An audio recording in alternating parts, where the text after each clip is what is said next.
Here in the last couple weeks, Enigma and Zen both left the metagame, which puts Florian, and even Jarl in my opinion, into a much better spot in the metagame. Now, the OTK Florian deck is very quickly taken CC by storm, and it's something that we must be prepared for at all times. But there's also a lot of people out there playing Florian who are on, like, the Reaping Blade, like, mid-rangey, just throwing Fellings and, like, just trying to get a lot of value out of their turn cycles. And it's still a very good deck, but that's a deck that we have a lot better chance into, and we can really tech to try and help against. As Jarl, and personally as a Guardian lover, we have to ask ourselves, how are we going to beat this like Florian deck? Because it's very good at mid-range, and if they are playing the OTK plan, what's going to be our game plan into this deck? Now, we do have some sideboard tech and Smack of Reality to try and help come over the top, but we also have a lot of cards in our deck that are going to help us pressure them, trying to keep them on the back foot and slowing down their rune chant generation by just pressuring them and pressuring them and pressuring them. Thanks for stopping by, guys. I hope you enjoy the match. All right, we're playing against Florian, and we are going first. Nothing really super exciting to do here on the first turn of the game. Showing Reaping Blade kind of tells me they're probably not looking to like stack OTK us or anything crazy. So I think we're just going to activate. I think we're just going to swing Sledge here. Don't really see a reason to do much else. I'm going to keep an Ice Quake in my hand here just in case. Looking to try and get some equipment early. That's the game plan against most decks as Jarl, especially getting Grasp off the board as early as possible is the way we want to go.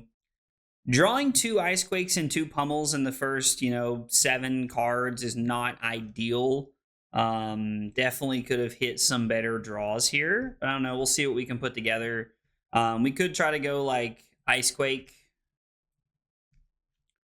We could try to go. Ooh, man, we're just not blocking this at all, are we? So I think what we're going to do is we're just going to have to take the damage here, unfortunately. I think we're just going to have to take 8, go down to 32. We're going to have to lose our Pummel. It does feel bad, but I don't think we have a better play, to be honest. And then I think it's just going to be Ice Quake into Hammer for 9, Arsenal to Pummel. Looking at a little bit of a clunky start here. I mean, technically, we could have blocked 3 cards, protected the Pummel and Arsenal, and then pitched our Pummel to Heart of Ice and like tried to set up. But then we have like 2 reds in our pitch stack to start there, which is not exactly where we want to be. So we'll just swing Sledge for 9. Being down 9 points means that, us trying to get some tempo going here is going to be good for both the card advantage battle and for the... Both for the card advantage battle and also just for like general tempo purposes. Being down life means that you are going to lose the card advantage battle the longer the game goes on. Something that if you don't play a lot of like grindy games, you don't play like a lot of fatigue decks or things that are like looking to go the distance, then you probably run into that quite a bit. Okay, so they're just willing to take a Frostbite there. I'm pretty surprised they were willing to give us Channel the Millennium Tree. Right there. That's a little surprising to me.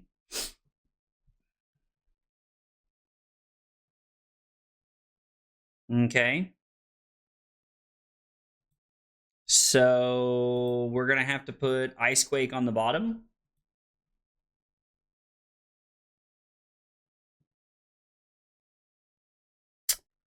We are going to put Ice Quake on the bottom. We're going to block with Unforgetting Unforgiving. We do not have a counter on anything, so we're not able to really get that going.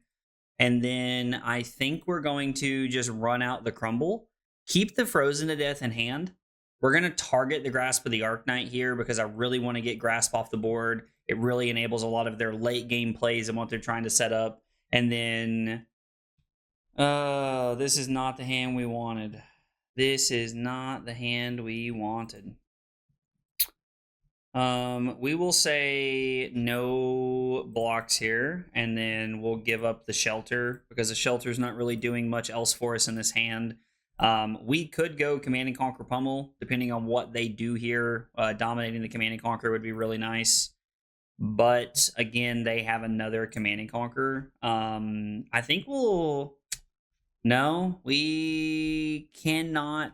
We have to give up the Pummel again. Is there any world that we're just going to go to 25, lose our Pummel, and then play Command and Conquer and then Arsenal the Frozen to death? It's not what I would call an ideal play here, but I think this is the world we're in. I think this is kind of the world that we've ended up in. I do like that this is Dominate, which means it does force our opponent's hand a little bit here in trying to make some decisions as far as like how they want to play out the rest of this game, or the rest of this turn, really, I guess, because they don't have Well Grounded online yet. They cannot decompose. We should have activated Heart of Ice, although defense reactions, or no, its abilities as well. So we should have activated Heart of Ice. Not that I think it's going to be super relevant here, but 6 Dominate does look pretty clean. If they would like to give me a card, Barkskin and Grasp, then I feel pretty comfortable with that, because it's really just making our Frozen to Death that much better. It's going to make our Mangles better as we go through the rest of the game. We haven't hit a single Mangle yet, so not looking... Okay, so we get a card and we get a red Rootbound Carapace. To be honest, I would consider that a win. Most people may not, but I would for sure. So, Reaping Blade. They can't gain life. I don't know why they would do that. I'm going to pitch the Oaken Old to try and set up here a little bit. And then I'm going to block with the Shelter from the Storm. Just, again, kind of like taking the value that we're getting from their slower hand here that we're kind of seeing. And then we're going to fuse with Frozen. We're going to fuse Frozen to Death with Frost Fang. We're going to go ahead and get Grasp off the field. Getting Grasp off the field on turn 5 is a massive W for us. It's opening up that Frostbite slot for the rest of the game. It's also just making like a lot of their draws awkward as we continue to play this one out. And, you know, like with a -1 counter on it. Just kind of making their draws just a little bit more awkward here. Lining up some better things for us. So we're going to put the Frozen to Death on the bottom of the deck. No. We're going to put the Winter's Bite on the bottom of the deck here. Put the Winter's Bite on the bottom. And then we'll just go ahead and plan on blocking 7.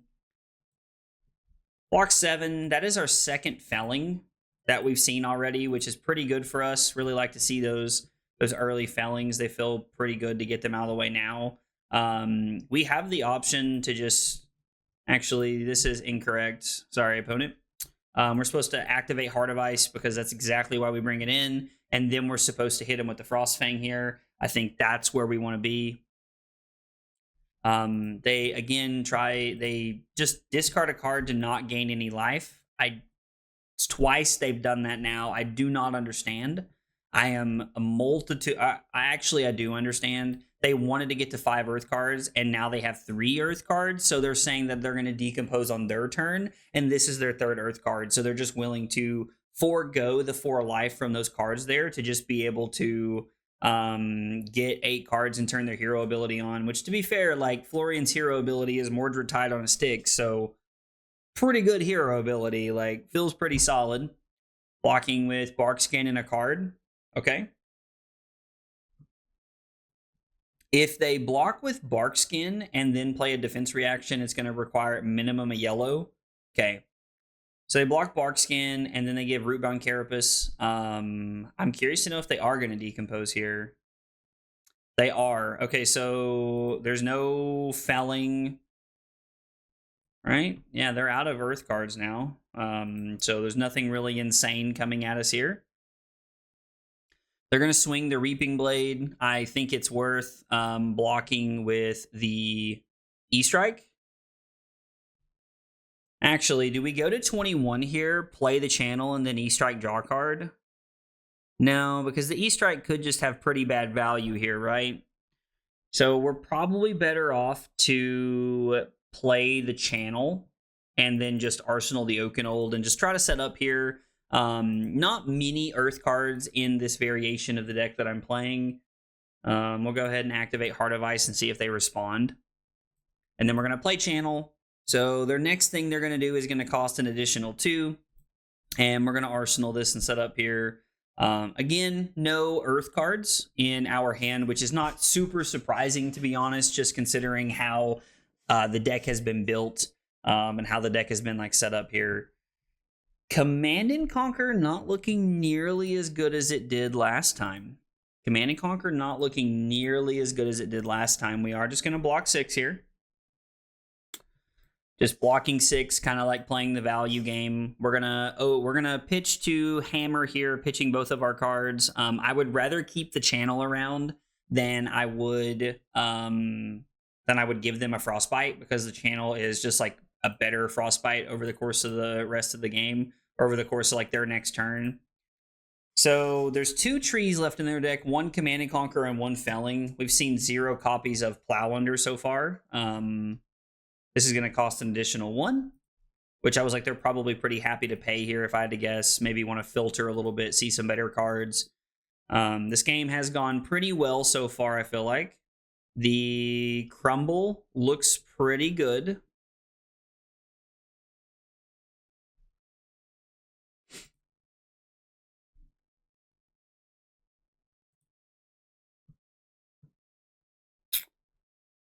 So let's see. 1, if they block 5, 6, 7, 8, 9.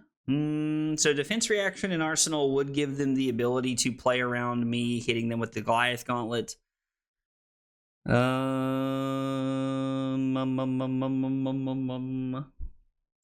to decide how we want to play out this hand. Like, do I just block with Imposing Visage and Channel Lake Frigid? And then our turn is going to be, pitch Frozen to Death to play Oaken Old, reveal Crumble twice, and then force them to have it. I don't hate that play. Is there any value to me taking some damage here? If I block with Imposing Visage and I keep the Frozen to Death, I could arsenal the Frozen to Death and like really try to like set up for a powerhouse of a turn next turn. Yeah, that's really like the better play. We could also use Frozen to Death to activate Heart of Ice. Is that worth 3 life? Probably not. We're probably just better off to block like this. Actually, we'll block with Imposing Visage. We'd rather keep the Frozen to Death in the deck. There might be a second cycle turn where we can keep Frozen to Death. They were not able to decompose, so the channel's still in play, which I'm going to be honest, I was not considering at the moment, but that is a very good play for us. Now, with Barkskin, they do have the ability to block this with a non-attack action Barkskin and a defense reaction from Arsenal pretty easily. 5, 6, 7, 8. They are 1 short of blocking with a card from hand and equipment here, so they're not able to block out that effectively. But the good news is that if they do have a defense reaction in Arsenal, which is very probable, they're Florian, they're on about 12 to 15 of them, then it's going to take at least 2 cards out of their hand here. And that's a pretty good setup for us. It is worth noting that I will play the Crumble and target Plume of Evergrowth. Okay, so they just take 9. Them taking 9 is a pretty good swing for us. That feels pretty good to me. They decide to undo, so we'll fuse here. We'll go through our motions again because this is the play we're going to make. And then our opponent has decided to make a different play here, which I completely get. You know, there's nothing wrong with that. Completely makes sense to me. Crumble not looking as good as it would have early on in the game, but still looking pretty decent, I think. I think Crumble's still looking pretty good. I think our opponent decided that if they're left with like 2 reds, they can't really do anything other than swing Reaping Blade anyway. So they might as well. Or they've decided to do this and give me Well Grounded. Okay, so this is interesting. That's cool, though. Like, it's a really neat play. It's actually a really good play, in my opinion, and it works out very well for them. I do like the Mangle play here. I won't lie.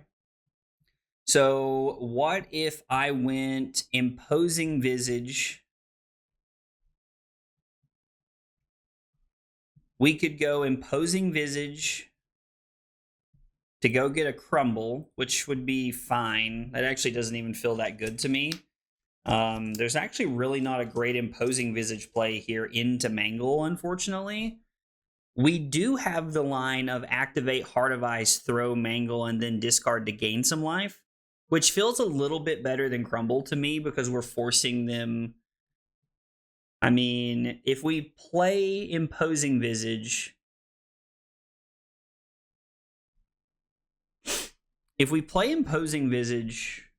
and pitch Rolling Fisher, then we're just swinging the hammer. So I think the best play we could make here is to swing Mangle, try to get their Bark Skin off the field, and then we can discard to have the 2 extra life here to just kind of go back up a little bit. Our opponent is up on life, even though the card advantage battle is very close this game. Our opponent is technically up on life.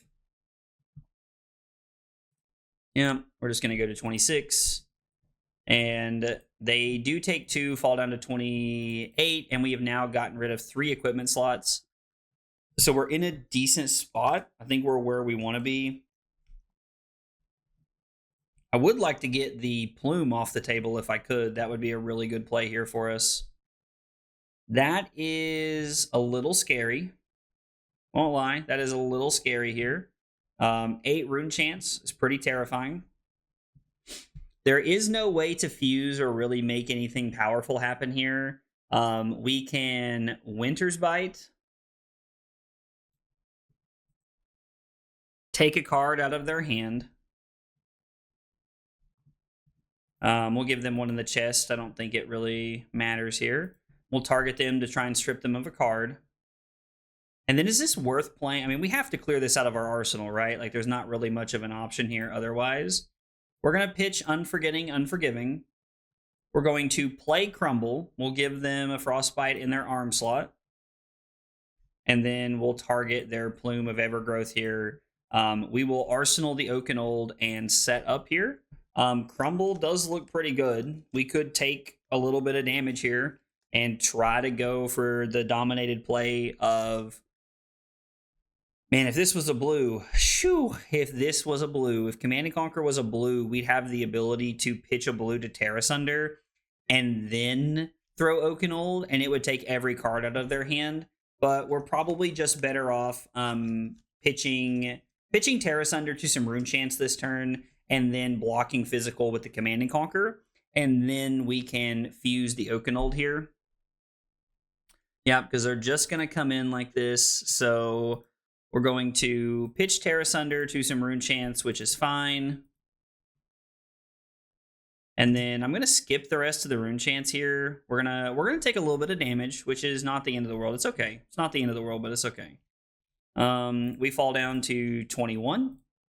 And then would I rather Arsenal the Command and Conquer with 1 Pummel left in my deck, or would I rather play 2 Pummeling something else? And I think we're okay to pummel something else.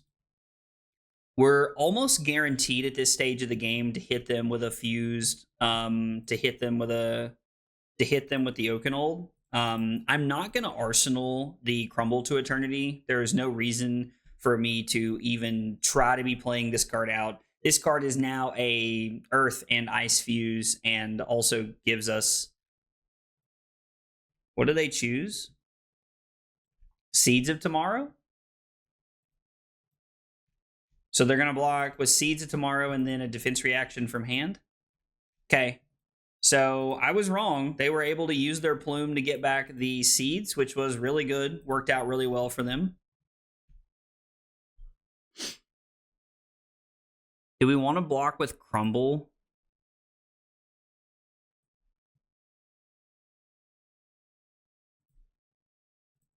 I think we can block Crumble. We can activate Heart of Ice and then just swing the hammer here. We could gain some life, but I don't see a reason to. Keeping the life gain for later on in the game could be very powerful for us. We are down a little bit on cards and we are down a little bit on life, but I think with them having only 1 Felling left in the deck, I honestly thought they were going to use Plume to go get Felling back from the deck. There's 1 tree left that they can use. There is 2 Plow Unders, I believe. 2 Plow Unders and 1 Felling. So, I mean, we've gotten a good bit of the, what I would say, quote unquote, like power cards, like out of the way here. So Channel Mount Heroic does look pretty solid. Okay, Felling of the Channel Mount Heroic looking pretty good here. So how do we want to play this? Probably not doing anything offensively here. We put the Frost Fang on the bottom of the deck. Put the Frost Fang on the bottom of the deck.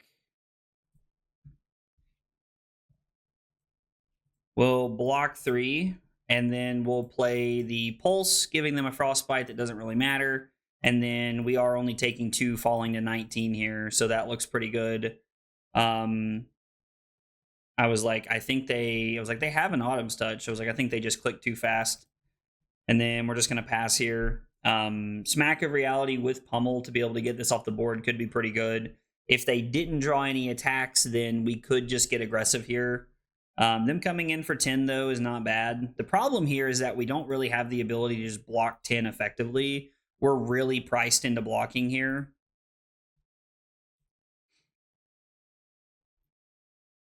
We have to take a little bit of damage, and then we're just going to swing Hammer back, which they're going to block effectively with a defense reaction. I'm sure may only give a defense reaction here. Really feels like we're fighting an uphill battle at this point.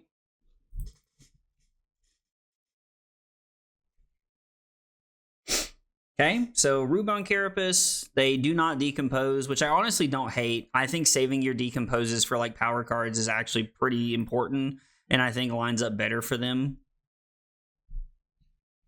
Sotomaro looking really clean here. Oh man.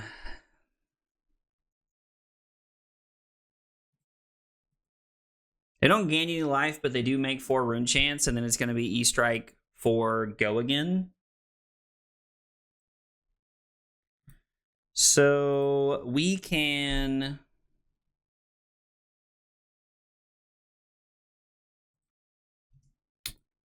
I think we're fine to just kind of go ahead and pitch here. And then we will pitch the Command and Conquer, and then I will block 3. The reason that we're blocking 3 and then we're going to block the Reaping Blade is because technically we save a point if we do it this way. We save a point of life this way by blocking that way. I mean, yeah, sometimes... Oh, man. I mean, I think going to 3 is probably wrong, but I'm kind of tempted to go... Goliath Gauntlet into... Goliath Gauntlet Ice Quake into Smack of Reality. I think we're just going to have to go to 3. Feels so bad. And we are leaving ourselves in a, like, interesting place against the tree here. You know, they didn't keep the channel, so there's no reason to do this, actually. I thought they pitched to keep the channel, but we're probably just supposed to block. So we will give them a Frostbite.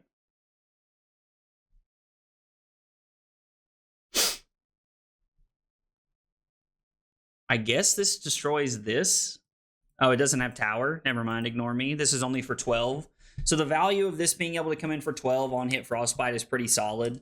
Was this worth going to 3 for? Probably not, but it's still not a bad play. And I think we're going to have something if we're going to try and swing us back into this game here. I just think it's kind of the... I think it's just kind of the necessary evil of where we're at right now.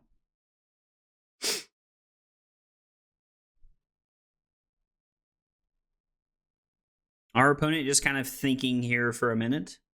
Since Tower is not online, this does not destroy the Frostbites, but gives them another one. So now we've given them 2 Frostbites.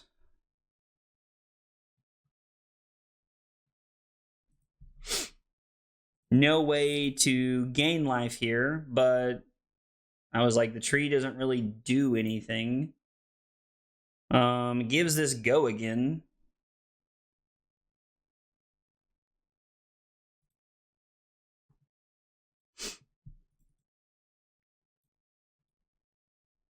We're going to block there, and then we'll block here.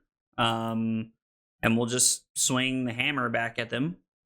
They get to keep the Channel the Millennium Tree in play, which is fine. Like, we have AB3, so like we don't just outright die to this. But the fact that our opponent's at 10 means that like they have to be a little worried about their life total, knowing that there are 0 fellings left in their deck. I'm pretty sure they hit us with the last one a minute ago.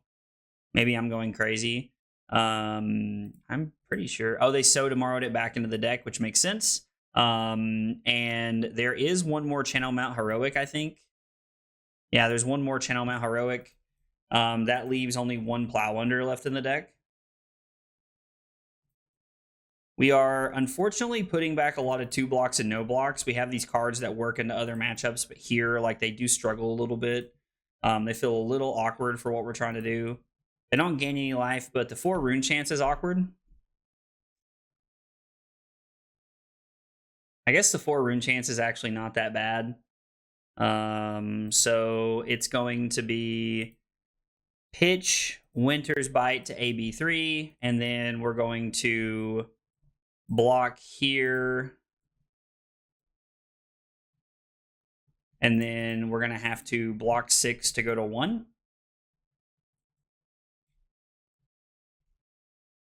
Winter's Bite's better than that. We're just going to pass. That was their last tree, so they're just going to try and set up and go for like a big kill here, which makes sense.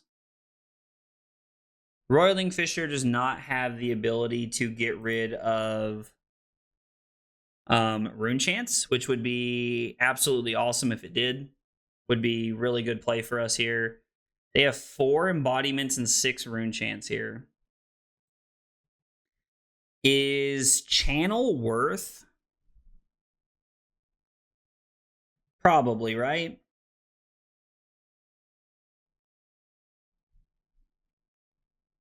I would love to be able to at least get a couple of these.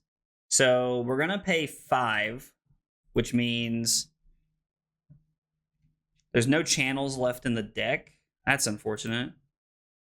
That is really unfortunate because there's no Channel Lake Frigids left in our deck. I probably should have checked before I did that. Something important to remember. Frozen to Death doesn't have Go Again. I mean, Channel Mount Horizon or the Channel Mount Isen doesn't really do anything.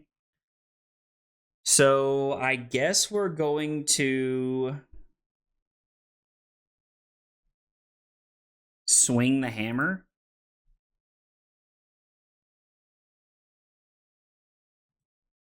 And then we can Blizzard our own attack here to give them a Frostbite.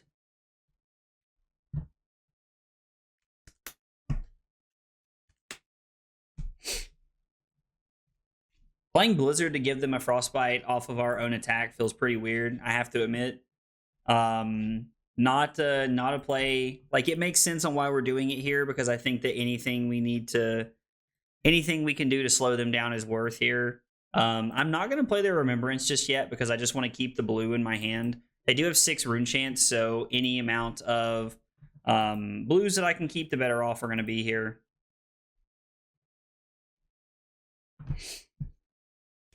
If they do play the Felling of the Crown, or I'm sorry, if they play, I guess they could have their Felling. No, it's not come back around yet. Summer's Fall.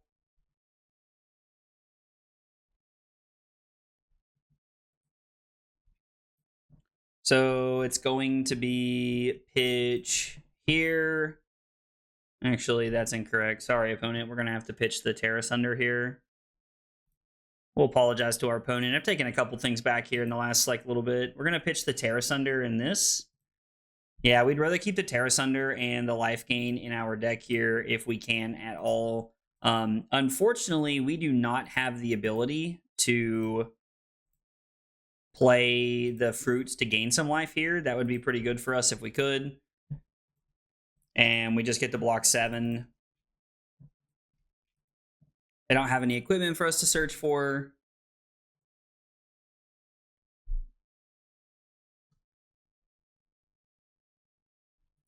With them being at 7, we're going to need a turn where we can kind of swing this around. If I have the ability to block with 2 cards and then go Goliath Gauntlet into Frost Fang, I will. That doesn't feel like a bad turn for us here. We are down on cards, but I think that giving them a Frostbite and just coming in for 7 could be good enough, because it means that it means that anytime they're going to like play a defense reaction, that they're forced to pay for it, which is more efficiency for us. And the more times they're just throwing Reaping Blade at us, the better off we're going to be. Do I want to play this here, or do I even care? Probably, yeah. We can put the Command and Conquerors back in our deck, I guess. Or maybe we're just supposed to put the 2 of the Oaken Olds back in our deck. We could put all of the Oaken Olds back in our deck, actually. How many cards are there left to fuse with? I don't think there's... Like, no, there's not any... Yeah, we're just supposed to go... Command and Conquer, and... maybe one Oaken Old, because there are some ice cards left in the deck. So it's Command and Conquer, and Oaken Old. I think it's a perfectly fine thing to shuffle in. Gives us some decent value here.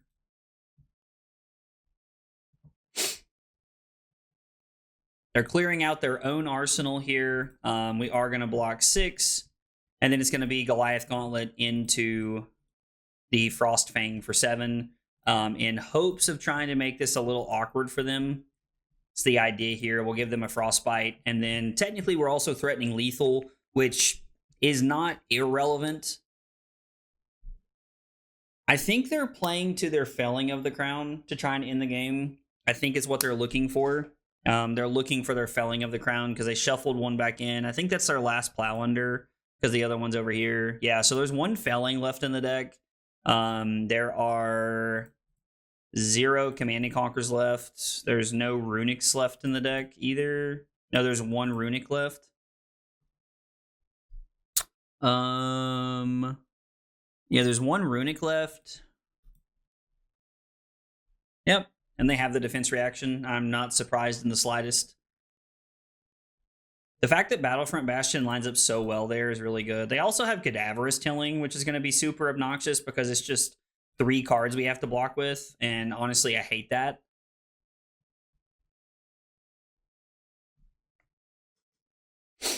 Command and Conquer is looking really good here.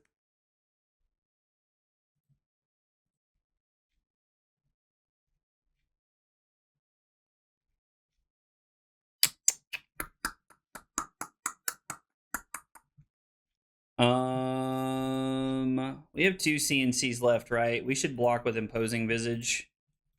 Yeah, just block 6. We'll just stay here. We'll swing the CNC. If I had Tunic or any way to like swing the hammer off of 1 card, I would, and then try to Arsenal Command and Conquer. Because I believe, I could be mistaken, I believe there's a Pummel left in our deck. There is 1 Pummel left, which could be the card that ends up winning us the game. Like if we're able to like make things weird enough for them. Felling is insanely good. We have to put the Winter's Bite on the bottom. The Winter's Bite are the Hypothermia, and I think Winter's Bite is just arguably better, which is unfortunate because it leaves them with a 3-card hand. Or I'm sorry, it leaves them with a 4-card hand when they're already up on cards. So that's pretty bad for us.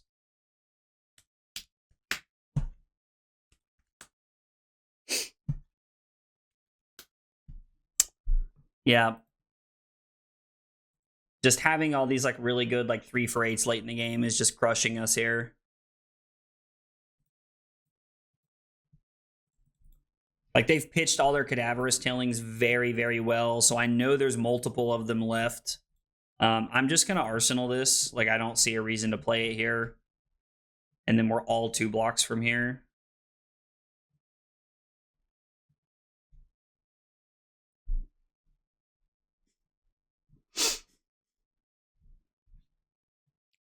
I wish there was a world where I could Ice Quake and Pummel here.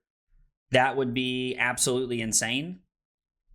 We might just supposed to be going Ice Quake into Hammer anyway here. It's giving them another Frostbite. We've taken a card out of their hand. And then if this hits, it's another Frostbite, and this is for 9. Now, the unfortunate part for us is that they can cover this up with 2 cards. They actually just decide to block here. Okay, so the embodiments go to waste. They go down to 5. and we are able to try and put something together here. So we have an opportunity. We have been given a moment, like a breath of reprieve here to try and make something work. Now, this is the last Pummel, so we have to make this count. Channel Mount Isen, I think, looks really good. And then we can... I'm supposed to pitch this, actually. Play the Winter's Bite and then pitch this, maybe. I think we're supposed to go back to 3. Is supposed to be the plan here. Does Pummel end the game? If we win this game off Pummel, I would be blown away because there has to be a D-React. Wow, okay. So they did not have a D-React and they had the Cadaverous Tilling. I have to admit, I did not think we were going to win that game. 27 turns, a billion years later, and we did actually end up closing it out right there. It's very clear that our opponent was not playing the OTK Florian deck, which I think does bode well for us because it means we're just into like a mid-rangey battle, and Guardians do pretty well at that. This game started out in a pretty interesting fashion because I wasn't really able to activate Heart of Ice to start out the game to try and slow down their defense reactions, and my opponent threw a Command and Conquer at me on a hand that was pretty awkward and did not block efficiently, which also kind of plays into the fact of how we have to build our, our equipment suite, because we're playing AB3 and Goliath Gauntlet. Goliath Gauntlet helps with Smack of Reality, but AB3 is to help us not die to channel the Millennium Tree and just help us be prepared in the later stages of the game. But that Command and Conquer, we kind of just had to take on the chin and then send back a Sledge for 9. And then from there, our opponent throws Felling at us for 4, which, to be honest, was really not that scary. They did get to decompose and start setting up a little bit, but the fact that they threw a Felling at us for 4 that early in the game was a pretty big win for us, in my opinion. Turns 3, 4, and 5 really went our direction in this game, as we were able to play Crumble to Eternity on turn 3 and put a counter on Grasp of the Arknight. Then on turn 4, throw a Command and Conquer with Dominate, putting our opponent in a little bit of an awkward situation. And then on turn 5, we were able to play the Frozen to Death from Arsenal to get Grasp of the Arknight off the field.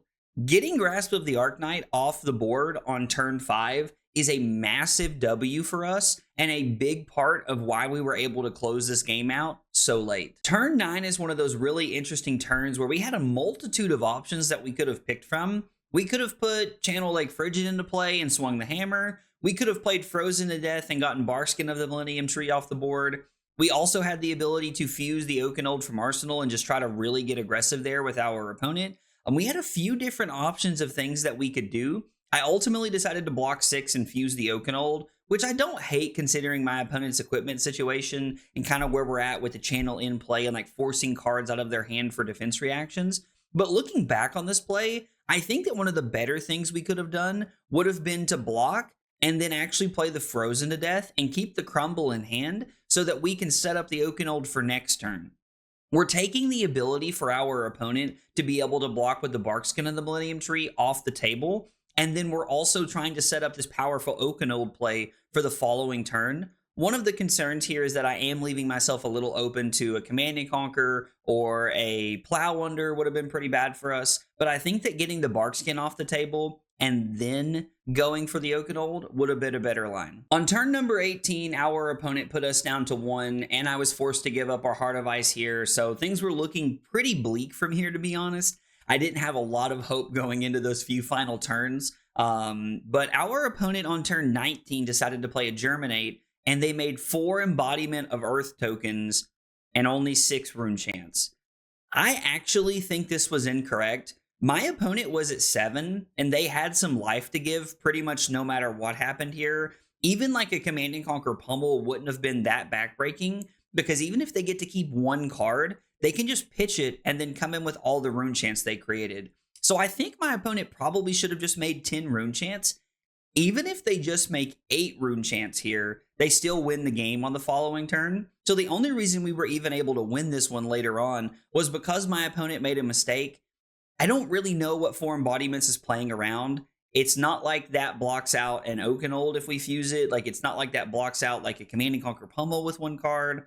I'm not really sure what the thought process was there, but I think they should have made at least 8 rune chants, but probably 10 to guarantee closing the game out on the following turn. On turn 27, I was truly expecting our opponent to have the defense reaction to like stay at 1 or 2 and, you know, not die there and then still be able to throw quite a bit of damage back at me. We did have the Fruits of the Forest, but I think there might have been a world where our opponent was close to fatiguing us. I'm not going to lie, I did not think that that was going to win us the game, but the fact that it did was really nice. And I think this game is a strong point to play to your outs and continue to play the game until it's actually over, because I think my opponent made a couple of late game mistakes that put them in awkward situations that ended up letting me win the game that I probably shouldn't have here. Guys, if you see anything you think I missed, let me know in the comments down below. I'd love to hear about it. If you enjoyed the video, be sure to like and subscribe for more content. Thanks for watching. I'll see you next time. Take it easy, guys.